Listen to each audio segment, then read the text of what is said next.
A tiny ant carries a water drop across the desert sands. My dear ant, what difference will you make to the fire in these lands? My deed may be small, but I'm doing what I can.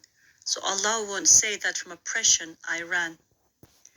Imam al-Harawi, a great scholar in Damascus, sat with his followers giving halaqah in his mosque.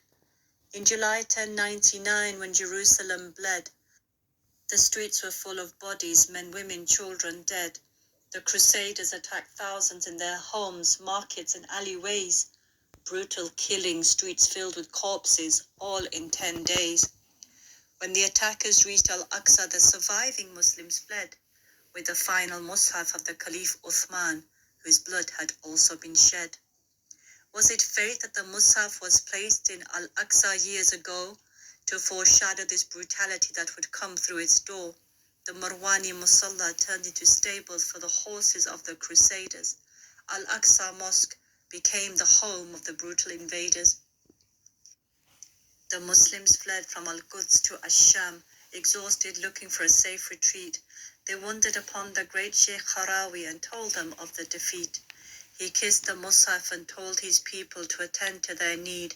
Deeply disturbed was he to hear the story of the Ummah bleed. He left Damascus and set off for Baghdad to the presence of the Khalifa. Reached August 1099. The Caliph Mustasir refused to see the Sheikh, didn't even admit him to the line. Sheikh Harawi thought of a plan to be seen. It was the month of Ramadan.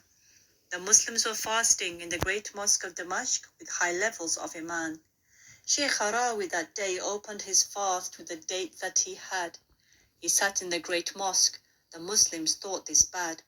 The Muslims grabbed the Imam, angrily protesting at his disrespectful feed.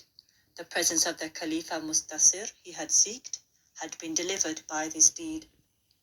He faced the powerless ruler and made his point to him. You sit here on your throne living your life of luxury and whim, whilst our brothers and sisters in Al-Quds have been mocked with their lives and their blood. Don't you fear the questioning of Allah when he calls you to account? The powerless Khalifa under the Seljuks did he sit with no amount. The Khalifa sympathized, no armies did he raise.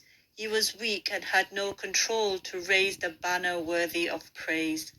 Imam Harawi's story lives till today, for he did what he could. It is an echo amongst the echoes that freed Al-Aqsa as it should. The light of many lights that led to the liberation of our land. Wherever there's oppression, there is freedom at hand. Salahuddin walked into Al-Quds that day. No blood did he shed. But that's a story for another day, as an honor for the dead. A tiny ant carries a water drop across the desert sands. My dear ant, what difference will you make to the fire in these lands? My deed may be small, but I'm doing what I can. So Allah won't say that from oppression I ran.